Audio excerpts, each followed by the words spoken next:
వచ్చిన ప్రతి ఈవిని ఆశీర్వాదాన్ని ఇవ్వటానికి దేవుడు తప్పనిసరిగా సహాయాన్ని చేస్తాడు. ఆయన మనం చేసే ప్రార్థన చిన్నదే గాని మన ప్రార్థనకు ఉన్న ప్రభావం చాలా పెద్దది. మనం చెప్పే చిన్న ధైర్యపరిచే మాట చిన్నదే గాని ఆ వ్యక్తి ధైర్యపరచబడితే ఆ మాటకు ఉన్న విలువ, శక్తి చాలా గొప్పది. కనుక చాలా సంతోషం, చాలా మంచిది. ఒకరి కొరకు ఒకరు ప్రార్థించండి, ఒకరి కొరకు ఒకరు దేవుడి సముఖంలో మొరపెట్టండి, కన్నీరు కార్చండి. ఆ విధంగా ప్రభు మన ప్రార్థనలు విని తప్పనిసరిగా దేవుడు సహాయం చేయటకు ఆయన సముఖతను, ఇష్టాన్ని చూపించే దేవుడిగా ఆయన మన జీవితంలో అప్పుడు ఆయన ఉంటాడు. కనుక ఈ దినం మనం ఎందుకు దేవుడి సన్నిధికి వచ్చాం అని మిమ్మల్ని అడిగినట్లయితే మనం అనే మాట ఏంటంటే, అక్కడ మాకు ప్రార్థన జరుగుతుంది, మేము ఆ స్థలానికి వెళ్ళి యేసయ్యను ఘనపరుస్తాం, ప్రార్థిస్తాం, ఆరాధిస్తాం, దేవుని సన్నిధిలో మా కష్ట సుఖాలు చెప్పుకుంటాం, దేవుని సముఖంలో మేము మనసెప్పి మేము మాట్లాడుతూ ఉంటాం, దేవుని సేవకులు మేము కలిసి కష్టంలో ఉన్నవారి కొరకు, బాధలో ఉన్నవారి కొరకు మేము ప్రార్థన చేస్తాం. ఆ సంఘానికి వచ్చిన వ్యక్తులు ఎవరైనా బాగలేకపోతే వారిని పరామర్శిస్తాం, వారిని దర్శిస్తాం, వారి కొరకు ప్రార్థన చేస్తాం అని ఈ మంచి సమాచారం మనము బయట ప్రపంచానికి సంఘం ఎప్పుడు కూడా చెప్పాలి. ఆ విధంగా చెప్పగలిగితే దేవుని సన్నిధిలో ప్రభు పాదాల చెంత నమ్మదగిన దేవుడు, మాటిచ్చి తప్పని దేవుడు, మాటిచ్చి మడమ తిప్పని దేవుడు మన జీవితంలో ఏనాటికైనా ఆయన అద్భుతాలు చేస్తాడైనా. కనుక ప్రభు బిడ్డలు ఆ విధంగా ఎప్పుడు దేవుడి సన్నిధిలో ప్రార్థించాలి, స్తుతించాలి, ఆరాధించాలి.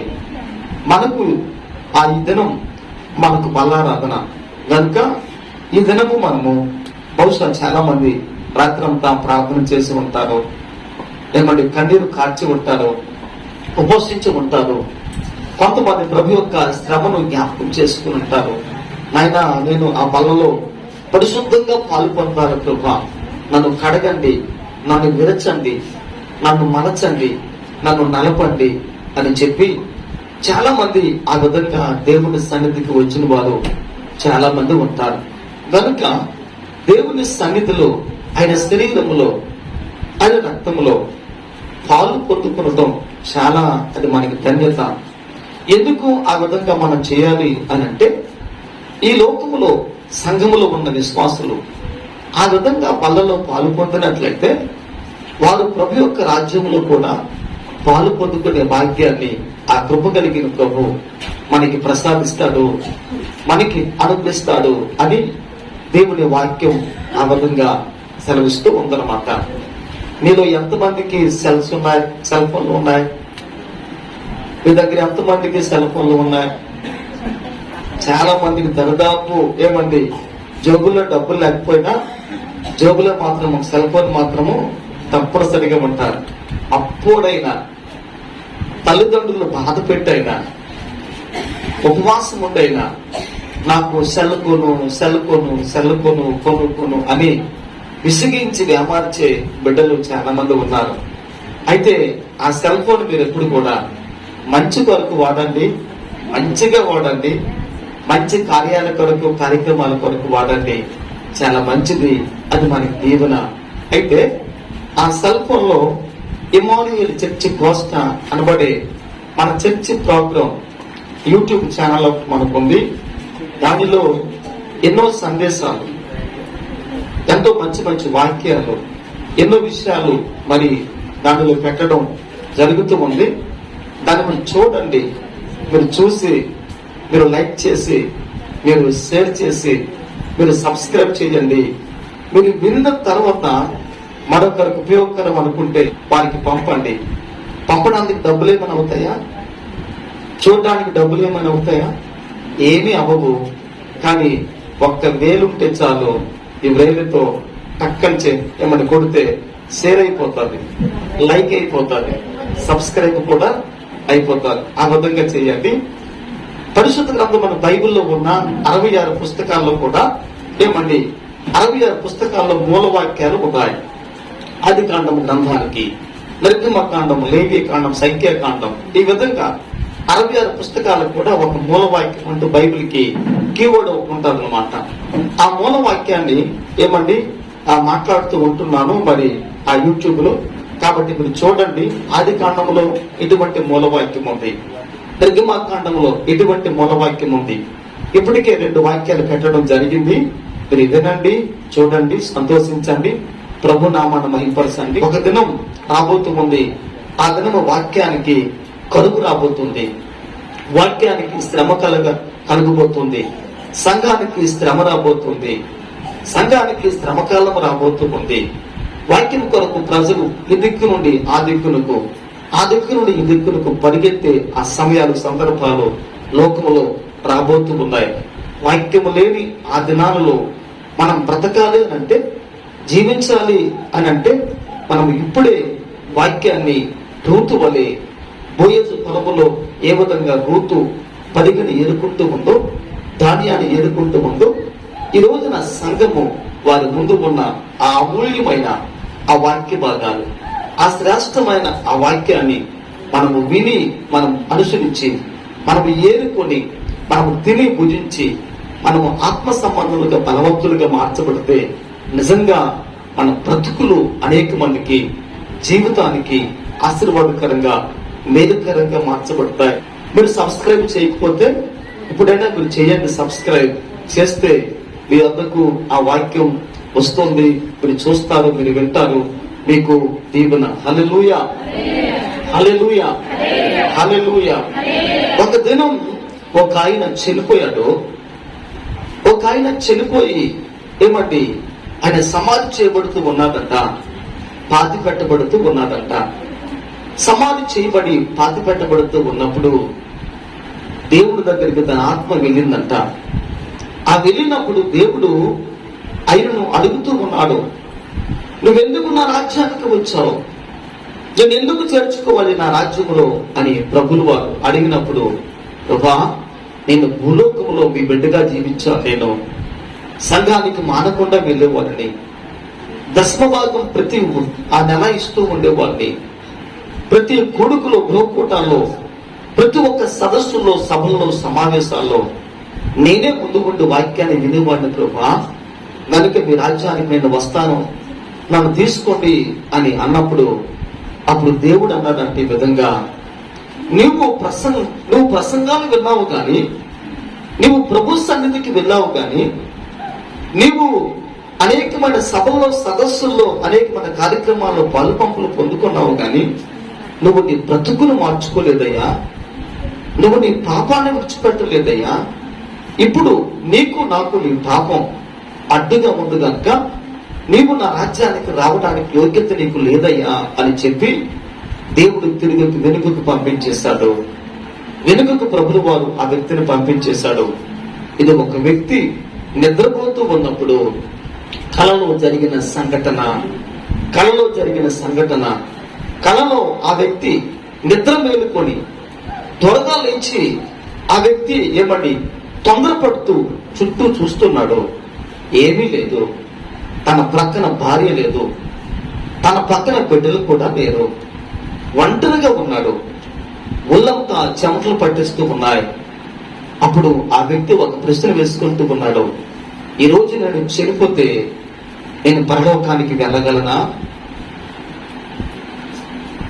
ఈ రోజు నా జీవితం తనువు నేను చాలిస్తే నేను పరలోకంలో చేరగలనా? ఈరోజు ప్రభు వస్తే కడపూర శబ్దం మ్రోగిస్తే నేను పరలోకానికి వెళ్ళగలనా? అట్టి యోగ్యత, అట్టి పరిశుద్ధత, అట్టి పవిత్రత, అట్టి భక్తి ఏది నాలో లేదు కదా. నేను ఎన్నాళ్ళు చేసిన ఈ భక్తి, ఈ ప్రార్థన, ఈ విజ్ఞాపన, ఈ విన్నపాలు ఇవన్నీ కూడా నేను మోసంతోనే చేస్తున్నాను, కపటంతోనే చేస్తున్నాను. ఎవరినో మెప్పించేకో, ఎవరినో ఇబ్బంది పెట్టకుండా, ఎవరినో సంతోషపరిచేకో ఇవన్నీ చేస్తున్నాను నేను. నా బ్రతుకు నిజంగా వ్యాసధారణ కలిగిన బ్రతుకుగా ఉందని ఆ వ్యక్తి ఆ దినం ఆ లేచి ఆ మధ్యరాత్రి వేళ ఆ మంచం నుంచి కిందకు దిగి మోకరించి కన్నీళ్లు కార్చడం ప్రారంభించాడు, పాపాన్ని ఒప్పుకోవడం ప్రారంభించాడు. పశ్చాత్తాప పడడం ప్రారంభించాడు, ఏడవడం ప్రారంభించాడు. దేవా, నాకు ఇచ్చిన చిన్న ఆయుస్సు పరిమాణం, ఈ చిన్న బ్రతుకులో నేను మీ రాజ్యానికి రాకపోతే నాకెందుకు ప్రభా ఈ బ్రతుకు?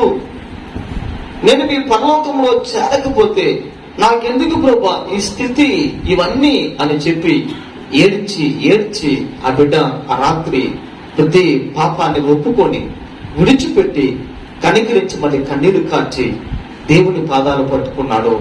ఇది ఈరోజు ఒక ప్రశ్న దేవుడు మీకు ఇస్తున్నాడు. ఈరోజు అదే స్థితి నీ ముందు నిలబడి నీతో మాట్లాడితే, ఈరోజు ప్రభు నీ ప్రక్కకు వచ్చి నీతో ఈ విధంగా మాట్లాడితే నీ సమాధానం ఏ విధంగా ఉంటుంది? నీ మాటలు వరుస ధోరణి ఏ విధంగా ఉంటుంది? నువ్వు ప్రభువులకు ఎటువంటి సమాధానం ఈ రోజున చెప్పగలవో ఒక్కసారి మనం జ్ఞాపకం చేసుకొని మనం ప్రభు పాదాల చెంత ఈరోజు మనం ఆలోచన చేయాలి. క్రైస్తవుడు ఎప్పుడు కూడా ఈ లోకాన్ని విడిచిపెట్టిన తక్షణమే పరలోకములో కళ్ళు తెరవాలి, కనిపించాలి. అది మన భక్తికి కలిగిన గొప్ప భాగ్యం. అది మనం భక్తిగా జీవిస్తే ఈ లోకములో మనం పొందుకునే ప్రభు ద్వారా గొప్ప ఆశీర్వాదం అని మనం ఈ రోజున గమనించి ఆలోచించాలి. ఈ ప్రపంచంలో, ఈ విశ్వంలో చాలా మంది ఉన్నారు. జాతి, కుల, మత భేదము లేకుండా చాలా మంది ఉన్నారు. ఈ లోకంలో, ఈ యొక్క భూప్రపంచంలో చాలా మంది మానవులు జీవిస్తూ ఉన్నారు.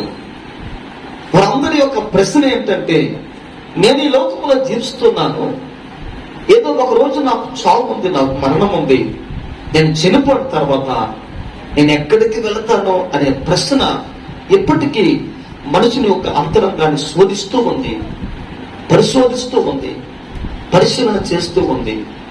నేను చనిపోతే, నా ఆయుస్సు ముగించబడితే నేను పరలోకానికి వెళ్తానా లేకపోతే నరకానికి వెళ్తానా? వాళ్ళ భాషలో చెప్పాలంటే నేను స్వర్గానికి వెళ్తానా లేకపోతే యమలోకానికి వెళ్తానా అని ఈరోజు అనేక మంది ప్రశ్నలు ఆ విధంగా ఈ లోకంలో ఉన్నాయి. కనుక ఈ రోజున ఒక వ్యక్తి ఎప్పుడు కూడా ఏం చేయాలంటే పరలోకానికి వెళ్ళే విధంగా, పరలోకానికి చేరే విధంగా, పరలోకంలో ప్రవేశించే విధముగా ఒక వ్యక్తి యొక్క పరుగు, ఒక వ్యక్తి యొక్క విశ్వాసం, ఆ వ్యక్తి యొక్క భక్తి, శ్రద్ధ, ఆసక్తి, ఇవన్నీ ఆ విధంగా ప్రభు సముఖంలో కనిపించినప్పుడు ఆ వ్యక్తులు తప్పనిసరిగా ఎప్పుడు ఎక్కడ ఆ జీవిత తనువును చాలించినా, ఎప్పుడు ఎక్కడ బ్రతుకును ముగించినా ఆ మనుషులు ఆ పరలోకంలో చేరుకునే ఆ గొప్ప అవకాశం ఉంది అని ఈరోజు మనం గ్రహించి ఆలోచించాలి. ఒక వ్యక్తి పరలోకానికి వెళ్ళడానికి ఏం కావాలి? ఒక వ్యక్తి పరలోకంలో ప్రవేశించాలంటే ఆ వ్యక్తి ఎటువంటి ఈవులు, ఆశీర్వాదాలు కలిగి ఉండాలి అని ఒక ప్రశ్న మనం వేసుకుంటూ దేవుని మాటలు మనము విని మనం ప్రభు ద్వారా దీవించబడి ఆశీర్వాదాన్ని పొందుకున్నాం. అందరూ నాతో పాటు మాట చెప్పండి, నేను పరలోకానికి వెళ్ళాలి, నేను పరలోకానికి వెళ్ళాలి. చాలు. నువ్వు పరలోకానికి వెళ్ళాలంటే ఎటువంటి కార్యాలు, కార్యక్రమాలు కలిగి ఉండాలో ఒక 5-6 మాటలు మనం చూసుకొని మనం ముందుకు సాగుదాం. వాక్యం చూడండి. మత్తయి సువార్త 5వ అధ్యాయము 3వ వచన భాగము, 10వ వచన భాగం. మత్తయి సువార్త 5వ అధ్యాయం 3వ వచన భాగం, 10వ వచన భాగం మన వాక్యంలో చూడగలిగితే పరిశుద్ధ గ్రంథం మన బైబిల్లో అంటున్న మాట ఏమిటంటే, ఆత్మ విషయమై దీనులైన వారు ధన్యులు, పరలోక రాజ్యం వారిది అని బైబిల్ గ్రంథంలో ఒక చక్కని శ్రేష్టమైన మాట మనము చూస్తూ ఉంటున్నాం. అనగా ఈ మాటలో ఏముంది అనంటే, పరలోకానికి వెళ్ళే వ్యక్తికి ఎటువంటి స్థితి, స్థాయి కలిగి ఉండాలి అని మనం ఆలోచన చేయగలిగితే, ఈ రోజున పరలోకానికి వెళ్ళే వ్యక్తికి దీనత్వం కలిగి ఉండాలి అని వాక్యం సెలవుస్తుంది. దీనత్వాన్ని కలిగి ఒక వ్యక్తి ఈ లోకంలో జీవించే విధంగా ఉండాలని పరిశుద్ధ గ్రంథమైన బైబిలు ఆ విధంగా సెలవిస్తాడు. ఒక వ్యక్తి దీన మనస్సు, దీనత్వాన్ని, ఆ తగ్గింపు కలిగిన జీవితాన్ని క్రీస్తులో ఒక వ్యక్తి, కొనసాగించినట్లయితే ఆ వ్యక్తులు ప్రవేశించే రాజ్యం, ఏది అనంటే పరలోకము అని బైబిల్ గ్రంథం ఆ విధంగా సెలవిస్తుంది. అందుకే ఈ మత్తయి భక్తుడు అంటున్న మాట ఏంటంటే ఆత్మ విషయమై దీనులైన వారు ధన్యులు అని అంటున్నారు. అనగా ఆత్మ సంబంధంగా ఒక వ్యక్తి దీనత్వాన్ని కలిగి తగ్గించుకొని దేవుని సముఖంలో ఆత్మ సంబంధంగా భక్తి విషయంలో ఎప్పుడు ఒక వ్యక్తి గర్వించకుండా అతిశయపడకుండా ఒక వ్యక్తి దేవుని కొరకు ఎప్పుడు కూడా అనుకువ, నమ్రత, స్వస్థ బుద్ధి, వినయం, విధేయత, నమ్రత కలిగిన వ్యక్తిగా ఉండాలని ఈరోజు బైబిల్ గ్రంథం ఆ విధంగా సెలవిస్తూ ఉంది. నేను చెప్పే మాట ఏంటంటే ఒక వ్యక్తి కాస్త భక్తిని దేవుని ద్వారా కలిగి ఉంటే, ఒక వ్యక్తి కొద్దిగా భక్తిని దేవుని ద్వారా కలిగి ఉంటే ఆ వ్యక్తిను ఇంకెవరూ ఆపలేరు. ఆ వ్యక్తులను ఇంకెవరూ ఆపలేరు. అంతా నాకు తెలుసు, అన్ని నేనే చేస్తాను, అన్ని నాలో ఉన్నాయి, పాడగలను, ఆడగలను, పరిచర్య చేయగలను, ప్రార్థన చేయగలను, వాక్యం చెప్పగలను, వయసులో పెద్దవాడిని, అనుభవం కలిగిన వాడిని, సంఘానికి కాపరిగా పెద్దగా నాయకునిగా ఉన్నాను అని చెప్పుకుని ఈరోజు అనేక మంది లోకంలో భ్రష్టులైపోతున్న వారు చాలా మంది ఈ లోకంలో మనం చూస్తున్నాం. అనగా అర్థం ఏంటంటే నువ్వు ఆత్మ సంబంధంగా ఎంత ఎదిగావో, ఎంత విస్తరించావో, ఎంత అభివృద్ధి పొందావో, ఈరోజు నువ్వు ఆత్మ సంబంధంగా అంత తగ్గింపు నువ్వు కలిగి ఉండాలని ఈరోజు బైబిల్ గ్రంథం ఆ విధంగా సెలవిస్తూ ఉంది. భక్తిపరుడు ఎప్పుడు కూడా ప్రగల్భాలు పలకడు, భక్తిపరుడు ఎప్పుడు కూడా గొప్పలు చెప్పుకోడు, భక్తిపరుడు ఎప్పుడు కూడా ఆత్మ సంబంధంగా ఎంతటి వారైనా సరే వారి ముందు దీన వస్త్రాన్ని ధరించుకొని సాత్వికంగా తన ముందున్న వారికి నమ్రత కలిగిన వ్యక్తిగా ఉండడానికి ఆ వ్యక్తి ఎప్పుడు కూడా జీవితంలో ప్రయత్నాన్ని చేస్తూనే ఉంటాడు. అది ఏంటి అని మనం ఆలోచన చేసినట్లయితే ఆత్మ విషయమై దీనత్వాన్ని కలిగి ఆత్మ సంబంధంగా గర్వము లేకుండా, గర్వించకుండా ఆ తగ్గించుకునే స్వభావానికి ఈరోజు ఆ మాట సాదృశ్యంగా ఉందని మనం చూస్తున్నాం. మరొక మాట చూడండి, మత్తయి సువార్త 25వ అధ్యాయము 35వ వచన భాగం. 25:35లో ఈ మత్తయి సువార్తలో రెండవది పరలోకానికి వెళ్ళాలంటే మనం ఏం కలిగి ఉండాలి అని మనం ఆలోచన చేసినట్లయితే మొదటి మాట దీనత్వము, రెండవది ఏంటి అని మనం ఆలోచన చేయగలిగితే దాతృత్వాన్ని ఒక వ్యక్తి దేవుని సముఖంలో కలిగి ఉండాలి.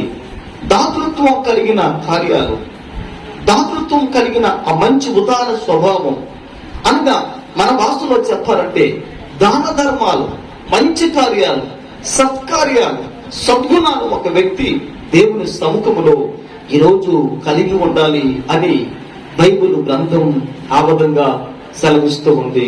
నేను ఒక మాట అంటాను, దయతో మీరు బాధపడకండి. ఈ రోజున దాన ధర్మాలు ప్రపంచంలో ఉన్న వ్యక్తులు వారి జీవితాల్లో ఉన్నాయి. అనేక మంది వ్యక్తులు దేవుని సముఖంలో ఆ విషయంలో చాలా మంది దాన ధర్మాలు కలిగిన వ్యక్తులు ప్రపంచంలో చాలా ఉన్నారు.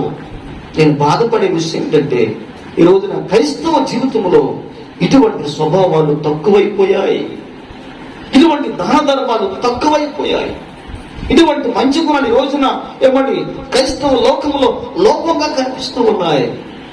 ఈరోజు అనేక మంది అన్యులు, క్రైస్తవేతరులు అనేక మంది ఒక మంచి కార్యం అంటే, ఒక వ్యక్తిని సహకరించాలి, సహాయం చేయాలి అని అంటే ముందుకు వస్తారు. వారు కలిగి ఉన్నవి అన్ని కూడా వారు పట్టించుకోకుండా ఆ మంచి కార్యాల కొరకు ఎంతో పెట్టుబడిగా పెట్టి ఎన్నో మంచి మంచి కార్యాలు, స్వభావాలు వారు చేస్తూ ఉన్నారు. అయితే ఒక్క మాట ఏంటంటే దేవుని నమ్ముకున్న నీవు వారికన్నా లోకములో ముందుండాలి.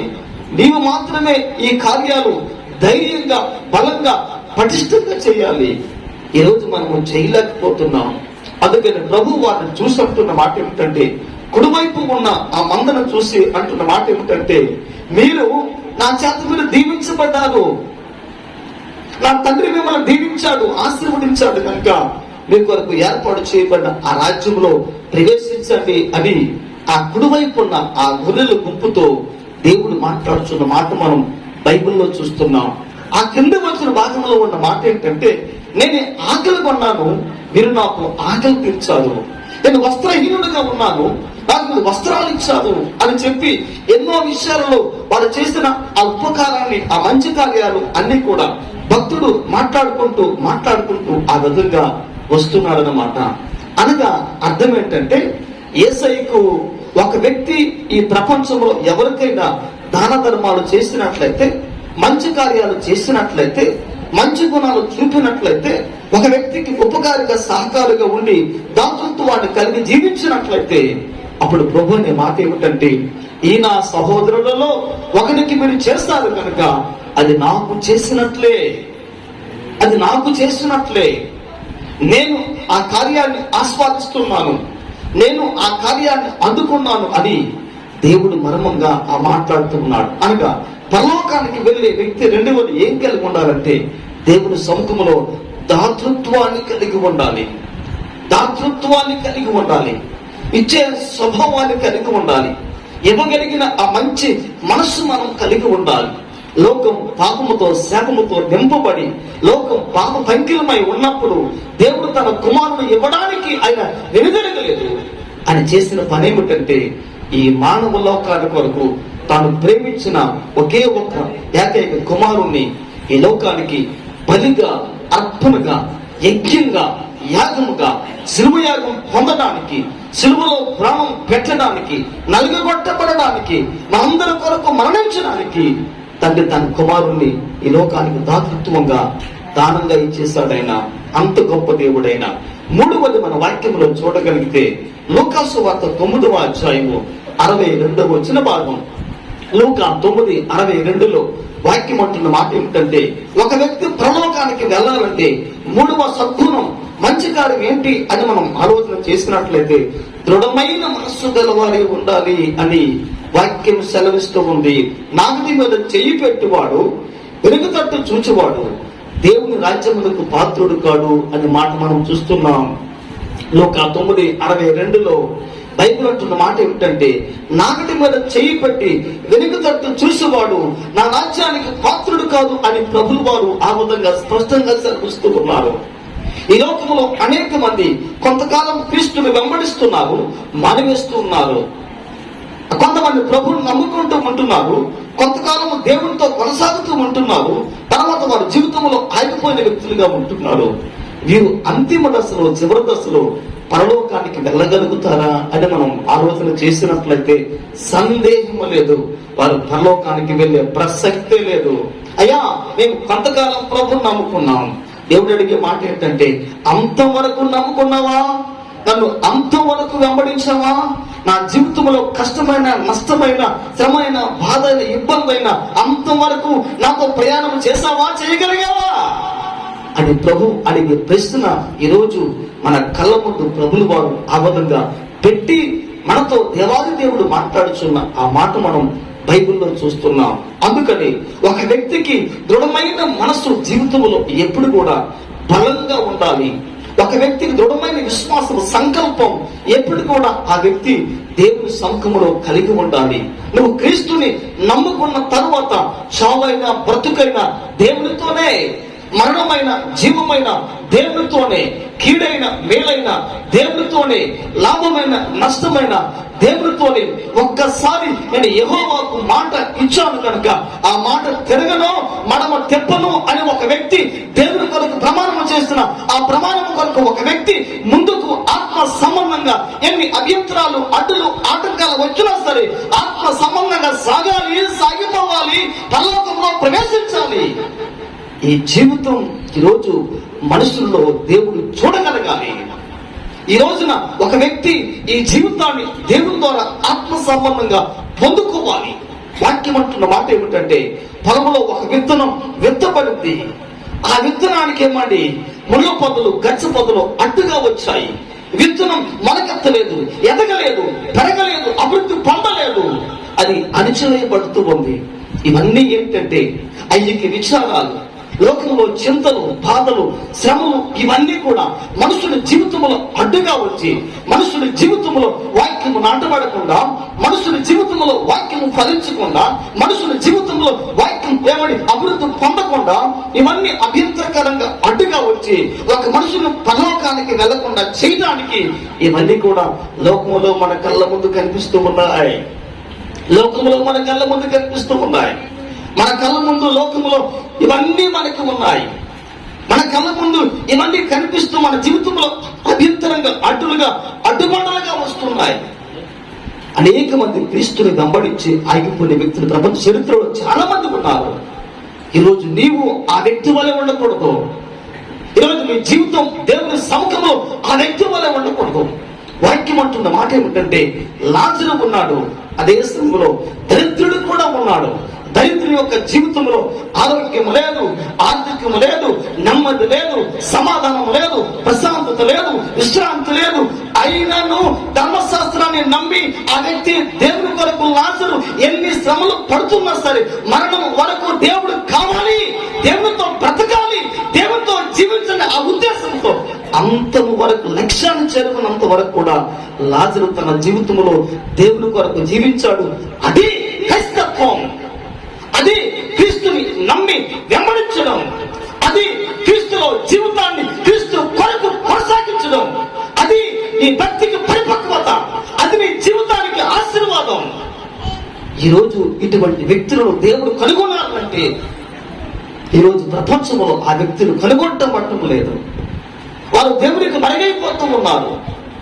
వారి జీవితాలు దేవుని సముఖంలో పూర్తిగా లేనట్టే ఉన్నాయి. ఎందుకు అంటే ఇటువంటి భక్తి ఆ వ్యక్తి యొక్క జీవితాల్లో కనుమరుగైపోయింది అని మనం గ్రహించి ఆలోచించాలి. మూడవదిగా, ఒక వ్యక్తి పరలోకానికి వెళ్ళాలంటే దృఢమైన సంకల్పం, దృఢమైన మనసు, స్థిరమైన మనసు ఒక వ్యక్తి దేవుని కొరకు కలిగి అంతం వరకు ఉండగలగాలి. తన శిష్యులు అనేక మంది వెంబడించారు, అనుసరించారు. అనేక మంది అంతం వరకు రాలేదు, కొంతమంది మధ్యలో ఆగిపోతూ వచ్చారు. కానీ ప్రభుత్వ మాట ఏంటంటే, అంతవరకు సహించిన వాడు మాత్రమే రక్షించబడి రక్షణ పొందుకొని పరలోకంలో ప్రవేశించే భాగ్యం ఉంది. కనుక ఒక వ్యక్తి కొంతవరకు కాదు క్రీస్తును వెంబడించేది, ఒక వ్యక్తి కొంతవరకు కాదు క్రీస్తును నమ్మేది, ఒక వ్యక్తి కొంతవరకు కాదు క్రీస్తులో కొనసాగేది. ఎంతవరకు అంటే అంతవరకు ఒక వ్యక్తి క్రీస్తులో కొనసాగాలి.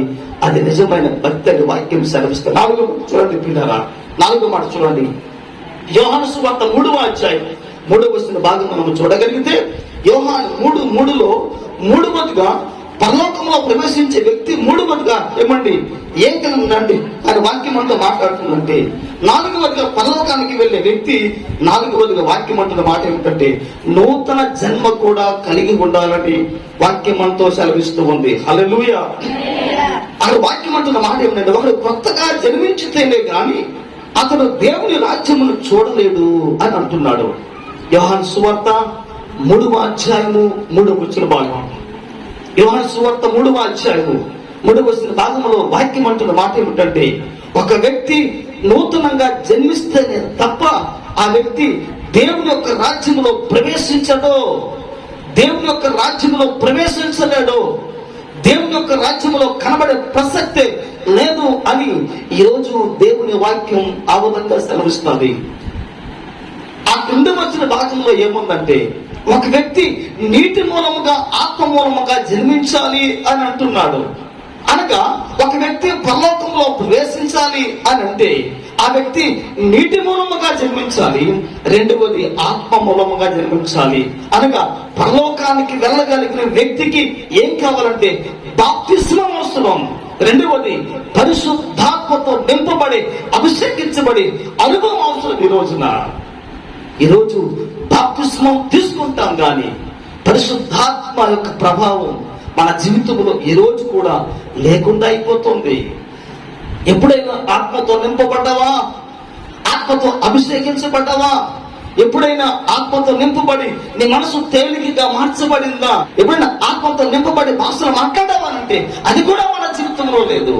అనగా పరిశుద్ధాత్మ దేవుని అగ్ని ఈరోజు మన జీవితంలో మనలోనికి రావాలి, మన మీదకు దిగాలి, మనతో నింపబడాలి, మనల్ని తాకాలి, ముట్టాలి, అంటాలి. ఒక వ్యక్తి ఆత్మ సంబంధంగా అటువంటి వ్యక్తిగా ఆత్మతో నింపబడితే, ఆత్మతో నింపబడిన వ్యక్తులు మాత్రమే పరలోకానికి వెళ్ళడానికి యోగ్యులుగా మార్చబడతారు దేవుని సముఖములో, యోగ్యులుగా మార్చబడతారు దేవుని సముఖములో. అసలు పరిశుద్ధాత్మ దేవుడు ఉన్నాడా అని చాలా మంది ప్రశ్న అదే. ఈ రోజున పరిశుద్ధాత్మ దేవుడు ఉన్నాడు. యేసుక్రీస్తు ప్రభులు వారు యోర్దాను ఒక నదిలో బాప్తిస్మం తీసుకున్నప్పుడు పరిశుద్ధాత్మకు పౌరు వల్ల దిగి వచ్చి ఆయన మీద రాలింది, ఆయన అభిషేకించింది, ఆయన నింపబడ్డాడు, ఆయన దర్శించబడ్డాడు. పరిశుద్ధాత్మ దేవుడు ఉన్నాడు. ఆత్మ కార్యాలు ప్రపంచంలో ఇంకా ఇంకా లోకంలో ఎన్నెన్నో జరుగుతూ ఉన్నాయి. ఇవన్నీ కూడా పరిశుద్ధాత్మ దేవుని ఆత్మ కార్యాలు, పరిశుద్ధాత్మ దేవుని యొక్క ప్రభావంతో కూడిన కార్యాలుగా ఈ లోకంలో చాలా కార్యాలు జరుగుతూ ఉన్నాయి. 4వదిగా వాక్యం అంటున్న మాట ఏమిటంటే, పరలోకానికి వెళ్ళగలిగిన వ్యక్తి, వెళ్ళాలి అనుకున్న వ్యక్తి ఈ రోజున తప్పనిసరిగా పరిశుద్ధాత్మతో నింపబడాలి, పరిశుద్ధాత్మతో అభిషేకించబడాలి.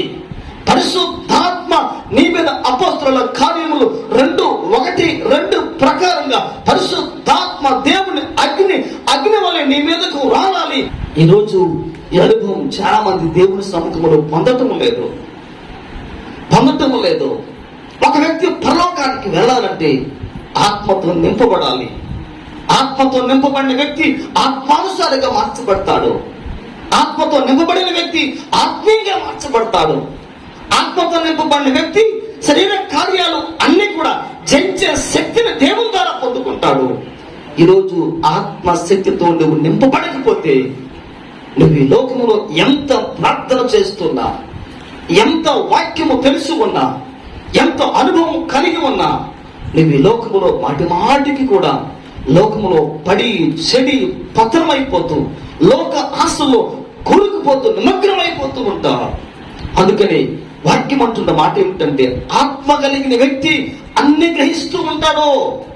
ఆత్మ కలిగిన వ్యక్తి తన ముందు ఉన్న ఆ వాతావరణాన్ని కూడా ఆ వ్యక్తి గ్రహించి తప్పించుకునే అపాయం దేవుడు కలిగిస్తూ సహాయం చేస్తూ ఉంటాడు. ఈరోజు ఒక వ్యక్తి ఆత్మ సంబంధిగా జీవించి ఆత్మీయునిగా ఉండి ఒక వ్యక్తి పరలోకానికి వెళ్ళడానికి ఆత్మ కలిగి లేకపోతే ఆ వ్యక్తి పరలోకంలో చేరే ప్రసక్తి లేదు అని ఈరోజు దేవుని వాక్యం ఆ విధంగా సెలవిస్తూ ఉంది. నువ్వు పరలోకానికి వెళ్ళాలి అనంటే, నువ్వు పరలోకంలో ప్రవేశించాలనంటే, 4వదిగా వాక్యం అంటున్న మాట ఏమిటంటే, పరిశుద్ధాత్మతో నింపబడి అనగా ఒక వ్యక్తి పరలోకానికి వెళ్ళాలంటే ఆ వ్యక్తి తప్పనిసరిగా దేవుని ఆత్మతో నింపబడాలి. ఆత్మతో నింపబడిన వ్యక్తి మాత్రమే పరలోకానికి రోజు వెళ్ళగలుగుతూ ఉంటారు. హల్లెలూయా, హల్లెలూయా. మనం దూరం వరకు వెళ్తాం. అయ్యా మీరు ఏ సంఘం? ఇమ్మానుయేలు ప్రార్థనా మందిరం. అయ్యా మీరు ఏ సంఘం? ఈ సంఘం, ఆ సంఘం. అయ్యా మీరు ఏ సంఘం? అల్లా సంఘం. అయ్యా మీరు ఏ సంఘం? ఏసీ సంఘం, బీసీ సంఘం. సంఘం అయినా సరే ప్రభుడికి మాట ఏంటంటే, ఆత్మను పొందావా? ఆ దృఢమైన మనసు నీ జీవితంలో ఉందా? దాతృత్వాన్ని కలిగి ఉన్నావా? ఆత్మ సంబంధంగా దీనత్వాన్ని కలిగి తగ్గించుకొని దేవుని సముఖంలో జీవిస్తూ ఉన్నావా? ఓ పరలోకానికి వెళ్ళే వ్యక్తి, ఈ 4 నీ జీవితంలో లేకపోతే నీ భక్తి, నీ శక్తి, నీ క్రియలు అన్ని దేవుని సముఖంలో నిష్ప్రయోజనం అని ఈరోజు వాక్యం ఆ విధంగా సెలవిస్తూ ఉంది. దేవునికి స్తోత్రం కలుగును గాక. ఈ లోకములో ఏమండి, ఒక బస్సు ఎక్కడానికి ఒక టికెట్ అవసరం. ఈ లోకంలో ఒక వ్యక్తి ప్రయాణం చేయడానికి కొంత సామగ్రి అవసరం. అదే విధంగా ఒక వ్యక్తి పరలోకానికి వెళ్ళాలంటే భూలోకాన్ని విడిచిపెట్టి ఆ వ్యక్తికి ఎటువంటి నియమ నిబంధనలు కావాలంటే ఇటువంటి ఆత్మీయ విలువలు ఒక వ్యక్తి తప్పనిసరిగా దేవుని సముఖంలో కలిగి జీవించాలి. ఈ విలువలు మాత్రమే నీ జీవితాన్ని పరలోకంలో చేర్చగలిగే స్థాయికి తీసుకొని వెళ్ళగలుగుతూ ఉంటాయి. హల్లెలూయా, హల్లెలూయా, హల్లెలూయా. ప్రసంగి అంటాడు, రాయి బరువు అంట, ఇసుక భారం అంట. రాయి బరువు, ఇసుక భారము అంటాడు ఆయన. మరొక మాట అంటాడు, ఆ మాట ఏంటంటే, రెక్కలు కలిగినది సంగతి కొనుపోవును అని వాక్యములో ఉందన్నమాట. అనగా క్రైస్తవుడు ఈ లోకాన్ని విడిచిపెట్టి కడపూర శబ్దం విని ఒక రోజున క్రైస్తవుడు పరలోకానికి ఎత్తబడాలంటే ఎత్తబడే తేలికపాటి జీవితము కావాలి. హల్లెలూయా. ఎత్తబడే తేలికపాటి జీవితము కావాలి గాని సులభంగా చిక్కులు పెట్టే బరువైన పాపాలు నువ్వు కలిగి ఉంటే బరువైన పాపము నీ జీవితాన్ని ఈ లోకంలో విడిచిపెట్టే విధంగా చేస్తూ ఉంటాయి. యేసయ్య రానే వస్తాడు, కడపూర శబ్దాన్ని మోగిస్తాడు. ఆ మోగించినప్పుడు ఏమని ఆ శబ్దం వినేవారు ఎవరంటే మెలకువ కలిగి ప్రార్థన చేస్తున్న క్రైస్తవ సంఘం మాత్రమే, ఆ మెలకువ కలిగిన సంఘస్థులు మాత్రమే ఆ శబ్దాన్ని వింటారు. ఆ శబ్దాన్ని వింటారు. ఆ శబ్దాన్ని విని వెంటనే ఆత్మ రూపాంతరము చెంది నీలో ఉన్న ఆత్మ నిన్ను విడిచిపెట్టి ఆ శబ్దము విని ఆ దేవుని కొరకు ఆ విధంగా ఆకర్షించబడి అదే విధంగా ఆకాశ మండలానికి ఆత్మ ప్రయాణం చేసి వెళ్ళిపోతూ ఉంటుంది. హల్లెలూయా, హల్లెలూయా.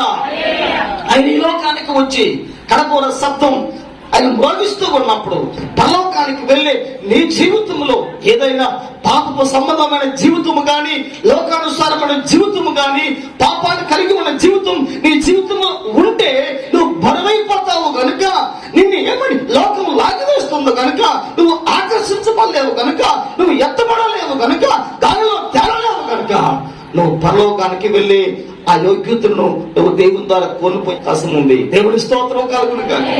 హల్లెలూయా, హల్లెలూయా. ఒక వ్యక్తి దగ్గరికి ఏమండి, ఒక వ్యక్తి యొక్క ప్రార్థన దేవుని సముఖానికి వెళ్ళి చేరుకోవాలంటే దేవుడు అంటున్నాడు, అయ్యా మీరు చేసిన ప్రార్థనకు మీకు నాకు మధ్యన ఒక పాపమని మహా గోడ అగాధం ఉందని ప్రభు మాట్లాడుతూ ఉన్నాడు. అనగా ప్రార్థన చేసే వ్యక్తి పాపాన్ని విడిచిపెట్టి ప్రార్థన చేయమని వాక్యం సెలవిస్తాడు. పాపము కలిగిన వ్యక్తి ప్రార్థన చేస్తే ఆ పాపము దేవునికి నీకు మధ్యన అడ్డుగోడ వలె ఉండి ఆ పాపము దేవుని ముఖమును నీకు, నీ ముఖమును దేవునికి మరుగు చేసి నువ్వు చేసే ప్రార్థన అంతరార్థాలు వినకుండా పాపం అడ్డు గోడగా మార్చబడుతుంది.